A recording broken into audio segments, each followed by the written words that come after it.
অতি হাস্যকৰ 2023 চনৰ চিনাকি এজন লাচিত গগৈ নামৰ ব্যক্তিয়ে শিৱসাগৰ সদৰ থানাত এটা অভিযোগ দিছে যে মই তেখেতৰ পৰা কিবা এটা এমাউণ্ট লৈছিলোঁ ঘূৰাই দিয়া নাই বুলি।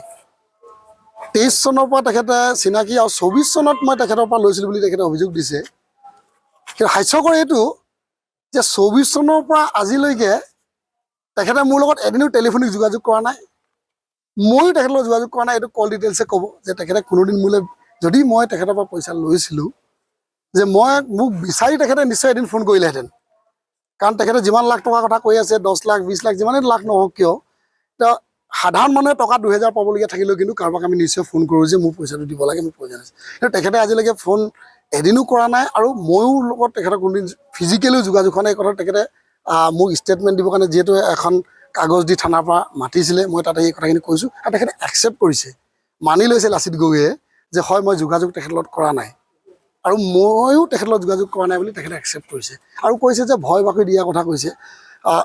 তাতোকৈ হাস্যকৰ, যিজন মানুহৰ লগত 24 চনৰ পৰা আজিলৈকে টেলিফোনিক যোগাযোগ হোৱা নাই, ফিজিকেলি লগ পোৱা নাই, এতিয়া ভয় ভাবুকি কথাটো কেনেকৈ আহিলে, এতিয়া মই কেনেকৈ দিছোঁ এতিয়া সেইটো মই এতিয়া ভাবি আছোঁ। ইয়াৰ পৰা যোৱাৰ পিছতো মই ভাবি থাকিম যে কেনেকৈ দিছিলোঁ, সপোনত নে কি মই অলপ চিন্তা কৰিম বুলি ভাবিছোঁ। বাকী মই এনেকুৱা ধৰণৰ ভুৱা গোচৰ আমাৰ ৰাজহুৱা কাম কৰা মানুহৰ নামত বহুত আহে, যে আমাক বদনাম কৰিবৰ কাৰণেই হওক বা আমাক যিহেতু নিউজ চেনেলবিলাকে বিগত সময়ৰ পৰাই যথেষ্টখিনি হাইলাইট দি আহিছে, নিজৰ আমাকো ফিগাৰ বুলি ভাবি মোক জোকাই ল'লে যেন কিজানি তেখেতৰ TRP বাঢ়িব, এনেকৈও ভাবিব পাৰে বুলি মই ভাবিছোঁ। গতিকে বাকী আইনে মোক ষ্টেটমেণ্টৰ কাৰণে মাতিছিলে, মই ষ্টেটমেণ্ট দিলোঁ, সম্পূৰ্ণ কথাখিনি কৈ দিছোঁ। এইবিলাক এটা ভুৱা কথা আৰু ভুৱা কথাবিলাকত গুৰুত্ব দিয়া কোনো যুক্তি নাই। তেনেকৈ যদি মই কথাখিনিকৈ ওলাই আহিছোঁ, গতিকে প্ৰশাসনে মোক যাবলৈ দিছে আৰু মই কৈছোঁ আৰু যদি কিবা সহযোগ কৰিবলগীয়া থাকে এই সন্দৰ্ভত মই নিশ্চয় সহযোগ কৰিম।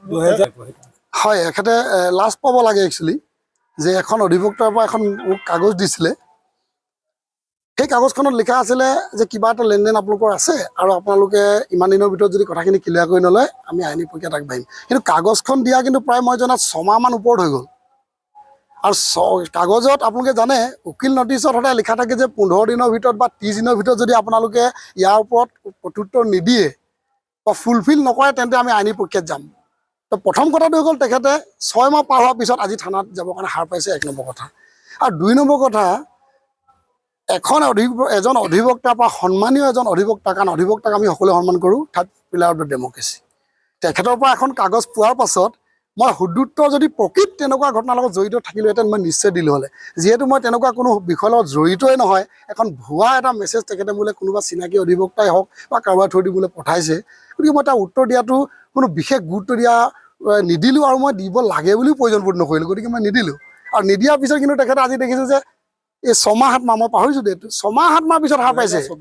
আৰু তেতিয়াহ'লেতো এতিয়া এবছৰে হ'ল, এবছৰৰ পিছত তেখেতে সাৰ পাইছে। সেই 45 আৰু 30 দিন বা 15 দিনৰ পিছত কিন্তু তেখেতে দিব লাগিছিলে।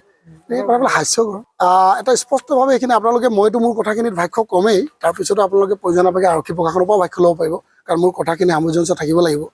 মোক যিহেতু আটকো কৰা নাই, এৰেষ্টো কৰা নাই, এখন চমন দি মোক মাতিছিলে যে ষ্টেটমেণ্টৰ কাৰণে বুলি তাত লিখাই আছে স্পেচিয়েলি, মোক চমনখন মোৰ লগতে আছে মোবাইলত, সেই ষ্টেটমেণ্ট দিবৰ কাৰণে বুলি মাতিছিলে আৰু ষ্টেটমেণ্ট মই দিছোঁ। দিয়াৰ পাছত মই ওলাই আহিছোঁ। তাত কিবা গোচৰ ৰুজু কৰিছে? এতিয়ালৈকে আৰক্ষীয়ে মোক কোনো গোচৰ ৰুজু কৰিছোঁ বুলি কোৱা নাই। এটা অভিযোগ আপোনাৰ ওপৰত দিছিলে, অভিযোগৰ ওপৰত আপোনাৰ ভাষ্যখিনি শুনিবৰ কাৰণে ষ্টেটমেণ্টৰ কাৰণে মাতিছিলোঁ বুলি কৈছে। গোচৰ পঞ্জীয়ন কৰিবলৈ লাচিত গগৈ কৈছে?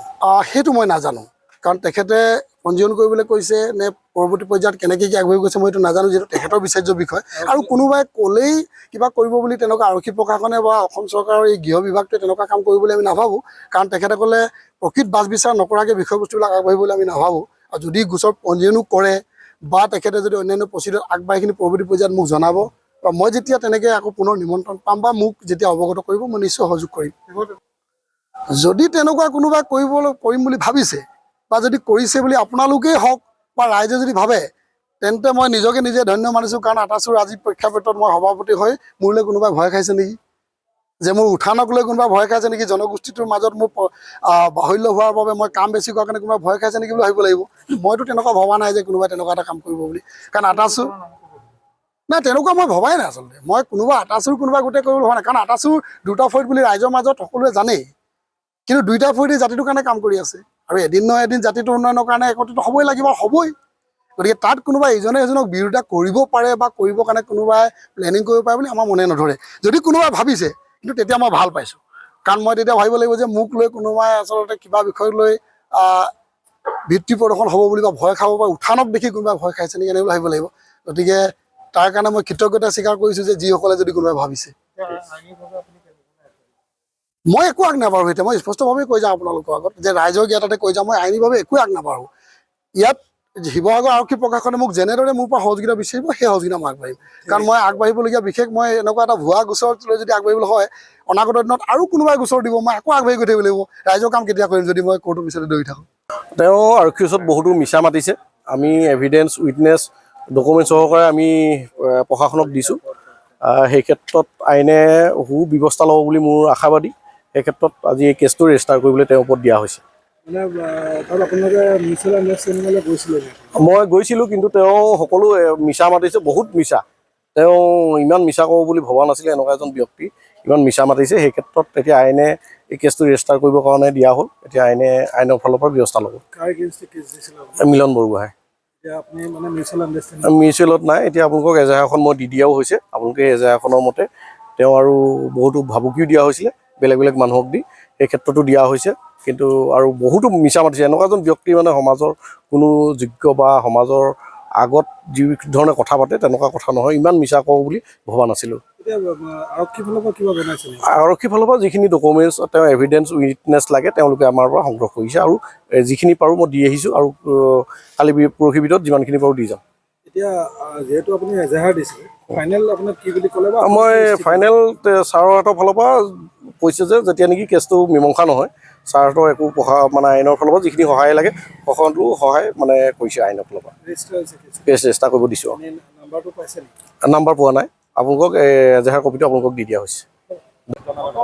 বিশেষকৈ সকলোৱে জানে মই মিলন বৰগোহাঁই, আটাচুৰ প্ৰাক্তন তেওঁ আগত সভাপতি আছিলে।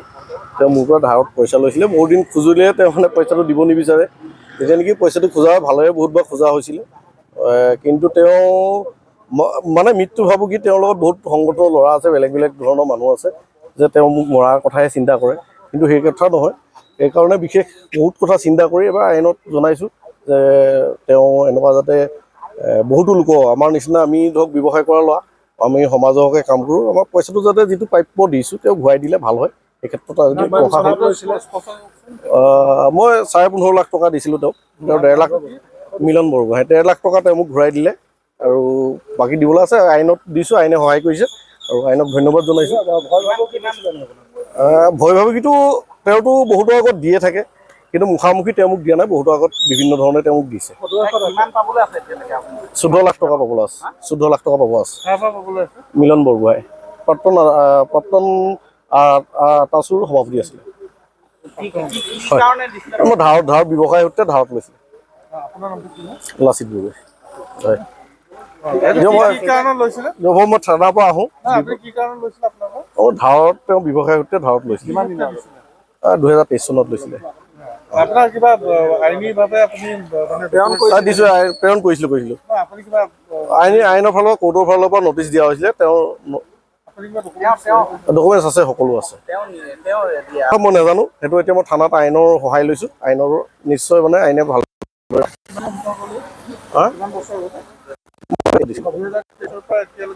দিয়া হৈছে। উকিল নটিচ তেওঁ ৰিচিভ কৰে, তেওঁলোকক একো নজনায়।